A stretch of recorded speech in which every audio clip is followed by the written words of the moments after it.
यताको चाहिँ छिमेकीहरू यति बेला भर्खरै म अब उठेर यताउता गरेँ खाना चाहिँ बाख्रा चराउन आएको कि होइन। अनि मेरो बाख्रा त भर्खर बाख्रा मारेर आएको नमस्ते सबैजना सन्चै हुनुहुन्छ होला। अनि आजको हाम्रो नयाँ ब्लगमा हजुरहरूलाई स्वागत छ र हजुरहरू सन्चै हुनुहुन्छ भन्ने आशाको साथ हामी पनि सन्चै छौँ। अनि अहिले चाहिँ मैले बिहान उठेर पोछा लगाएँ, दाल बसाल्दैछु। अनि त्यसपछि उता मकै देख्नुभएको त्यो चाहिँ हामीले गोडेर भ्याइदिएको, गोडेर भ्याएर नि थुप्रै दिन भएको थियो। अनि अहिले मकै चाहिँ राम्रो हुन्छ अब पानी परिसकेपछि भनेर भन्नुभएको थियो, त्यही हो। अनि त्यसपछि तपाईँहरूकोतिर चाहिँ कस्तो मौसम भइरहेछ त्यो पनि भनिदिनु होला। अनि हाम्रोतिर चाहिँ धेरै राति यति ठुलो पानी पर्थ्यो, एकदम ठुलो पानी पर्थ्यो क्या। अहिले चाहिँ अलिक कम भएको छ, तर पानी चाहिँ परिरहेछ कन्टिन्यू। अनि त्यही हो, अहिलेलाई चाहिँ हाम्रो चाहिँ अब टमाटर फलेको थियो, टमाटर भुटी चाहिँ सबै भइएछ। त्यही हो है। अब आज बाख्रा चराउन जान पाइँदैन किनभने पानी परेछ। बाख्रा आज भोकै हुने भयो, घाँसको उत्यो नि छैन, कति च्याउ छ, गाह्रो हुन्छ घरिघरि पानी परेको बेला। यति बेला भर्खरै म अब उठेर यताउता गरेँ, खानासाना खाएँ। अनि खानासाना खाएर अनि घर सरेर उता बढालेँ, जुठो बढालेर यताउता गरेर उनी रुमसुम मिलाएर भर्खरै ब्लग सुरु गर्दैछु। यतातिर चाहिँ बाबाले डोको बनाउँदै हुनुहुन्छ, डोको बुन्न लाउनु भयो, भर्खर सिक्नु भयो नि त डोको बनाउन। अनि त्यही भएर गाइज, अनि त्यसपछि आज चाहिँ बिहान एक्लै ब्लग सुरुवात फेरि भाउजूबाट रहेको थियो, भाउजूले गर्नुभएको थियो। अनि यहाँ चाहिँ भर्खरै उम्रेको के अरे गिरम्ला के अरे मम्मी हो,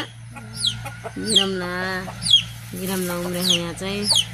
अनि यहाँ चाहिँ मेरो आँपको हालत यस्तो भएछ, देख्न सक्नुहुन्छ मेरो आँपको हालत यस्तो गरेर ठुलो बनाएर खाम्ला भनेर सोचेको थिएँ। मेरो आँप यस्तो पङ्लङमै पल्टियो। अनि यहाँ पनि यहाँ पनि गिरम्ला छ। अनि यहाँ फेरि गिरम्ला र अनि त्यहाँबाट सिमी छ, हिउँदे सिमी हो कि सिमी। अनि यहाँ चाहिँ कान्छी साग छ, मम्मीले टिपिरहनु भएको। तपाईँहरूले खानुभयो कि खानु भएन? हाम्रोतिर चाहिँ यस्तो उम्रेखै बुरुलै यस्तोलाई चाहिँ कान्छी साग भन्छ। यो चाहिँ हल्का हल्का अमिलो हुन्छ नि मम्मी, छिप्पेको चाहिँ हल्का अमिलो हुन्छ अरे। अनि यो चाहिँ मैले प्रतिदिन हेर्दै जान्छु कि मेरो घिउ कुमारी कस्तो भयो भनेर।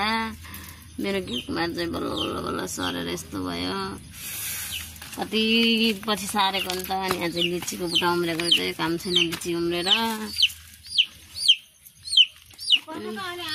यहाँ चाहिँ मेरो उस फुलहरू कति धेरै थियो, यस्तो भयो, कुखुराले खाएर यस्तो बनाइदियो।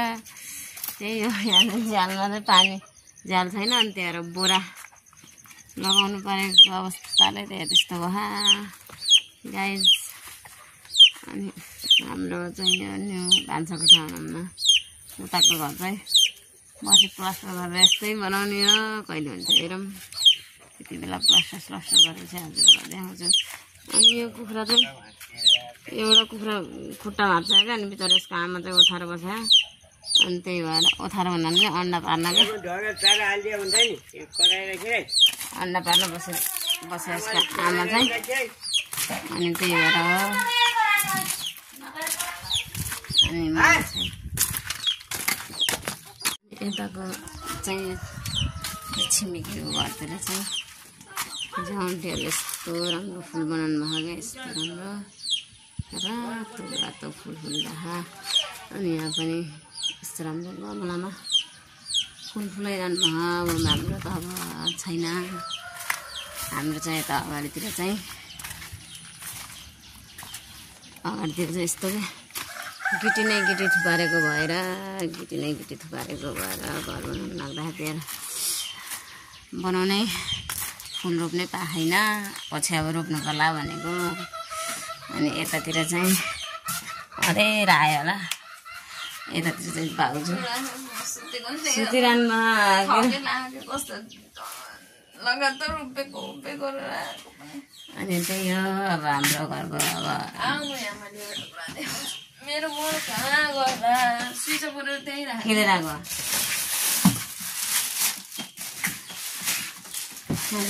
सनलाइन मोजा र टाई बेल्ट लिएर आइदिएँ अनि एउटा ऱ्याङ्कोट नै लिएर आइदिएको क्या एउटा यो ऱ्याङ्कोट अनि त्यसपछि स्कुल पढाएको नि त बाबु अनि यो मोजा अनि यो टाई फेरि यो लिन जाँदा चाहिँ उभिएको होइन है यो टाई बेल्ट लिन जाँदा उभिन परेको यो बेल्ट अनि कस्तो राम्रो छाता हेर्नु त गाई जब छाता बबाल छाता यो छाता चाहिँ मम्मीलाई देखाउनु हेर्नु त मम्मी कस्तो राम्रो छाता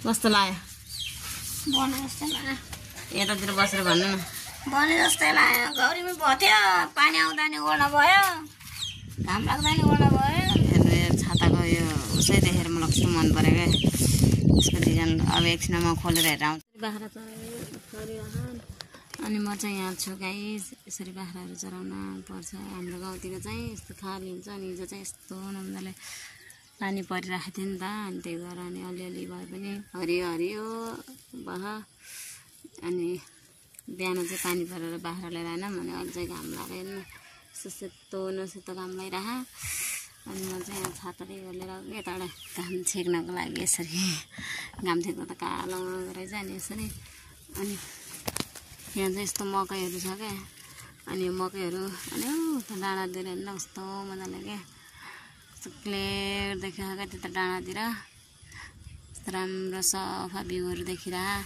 अनि यहाँ चाहिँ मकै छ अनि म चाहिँ सिराछु बाख्राले मकै खान्छ भनेर बाख्रालाई दबाउनु पऱ्यो यहाँ बसेर अनि त्यहाँ झन् दिनु भएन नि त अर्को मकैमा अनि यहाँ बसेर म चाहिँ चराइरहेको त्यही हो अहिले घर गउँछु म देखाउँछु भर्खर बाख्रा मारा गएर आएको बाख्रा मारा गएर अनि भर्खर अनि पानी सानी लिएर आएको यहाँ के को तरकारी पाकेर यो चाहिँ साग र अनि आलुको तरकारी रहेछ यहाँ चाहिँ साग र आलुको तरकारी रहेछन् अनि यता बाहिरतिर चाहिँ अँदैछ यहाँ चाहिँ यस्तो डोकोहरू बुनाइ भयो डोको हो कि के हो भन्नलाई त्यो चाहिँ बाख्राको पाठी निस्कियो अनि चाहिँ बाख्राको बच्चा निस्कियो अनि यहाँ